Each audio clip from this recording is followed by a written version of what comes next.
Setelah sekian lama, akhirnya Daniel Dubov kembali ke turnamen elit. Di Piala Dunia Catur 2025, Dubov berhasil lolos ke babak ketiga setelah mengalahkan pecatur Cina Bai Jinshi. Permainan dimulai Dubov dengan kuda F3, pembukaan retih, pembukaan yang dapat bertransposisi menjadi pembukaan lain. Setelah D5, D4, kuda F6, C4, lalu C6, slave defense. Pion makan pion, pion makan pion.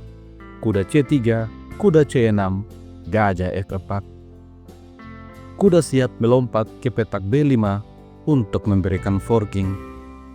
Maka Bai Jinshi mainkan langkah profilaksis A6, sehingga Dubov memilih menteri B3, memberikan tekanan pada pion-pion hitam.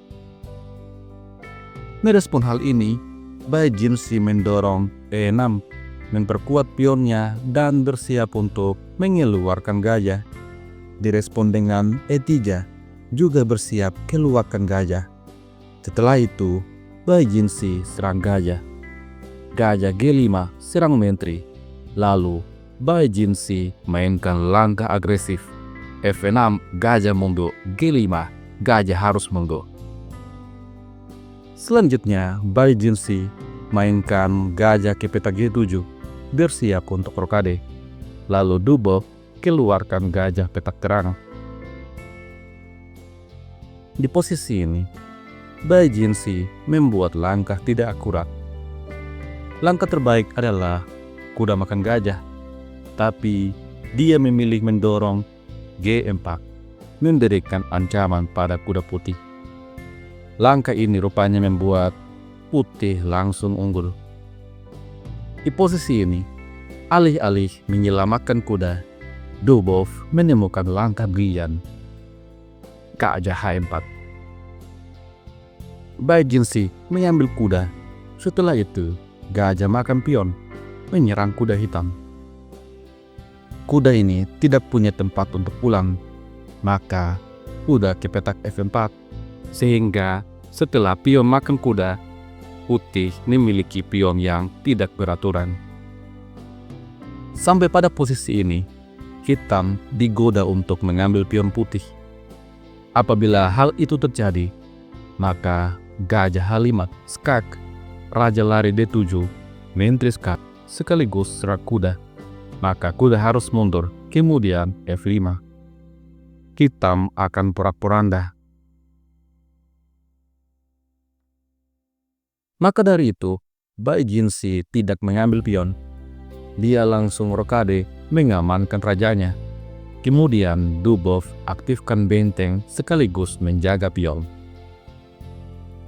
Di langkah selanjutnya, Bai Jinshi menempatkan menteri di petak E8 menghindari pining gajah. Selanjutnya, Dubov mendorong F5. Langkah yang begitu berani, karena setelah pion makan pion, open skak terjadi. Tapi Dubov menutup skak dengan kuda. Sekarang dia siap untuk menghantam pion hitam. Bai Jinshi kembangkan gajah untuk menjaga pion. Dan di posisi ini, Dubov bisa saja mengambil pion yang ada di petak D7.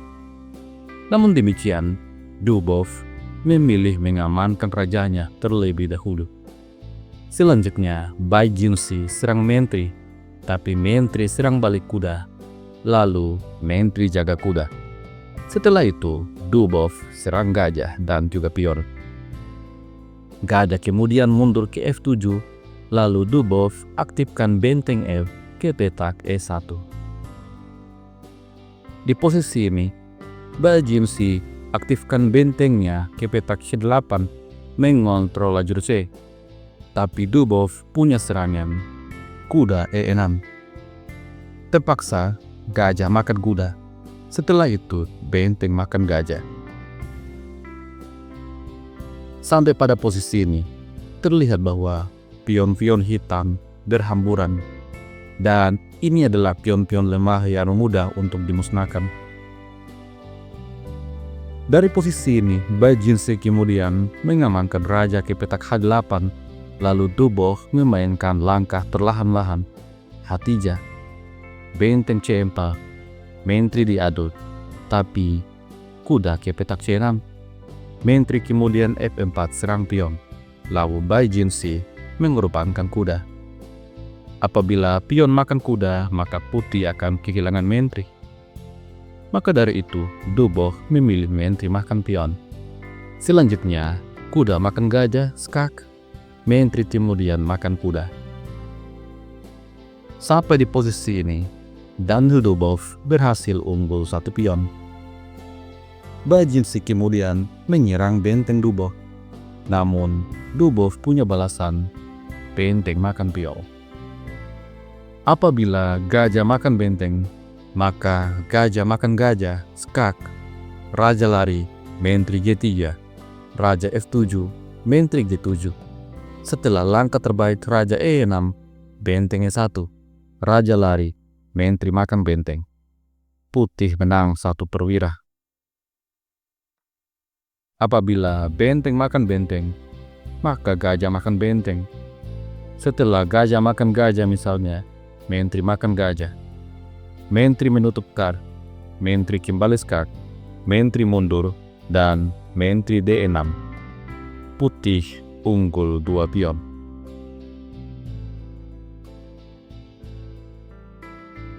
Oleh karena itu, di posisi ini, Baijinsi mencoba untuk mencari serangan balik.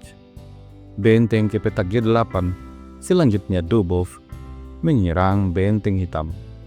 Benteng kemudian mundur, lalu menteri F5, tantangan pertukaran menteri. Baijinsi menerima menteri, benteng makan menteri.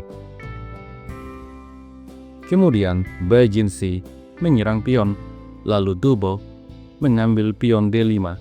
Setelah benteng makan pion, benteng kembali serang pion hitam. Baijinsi merespon dengan B5, lalu D5. Dubov mulai mendorong pion bebas.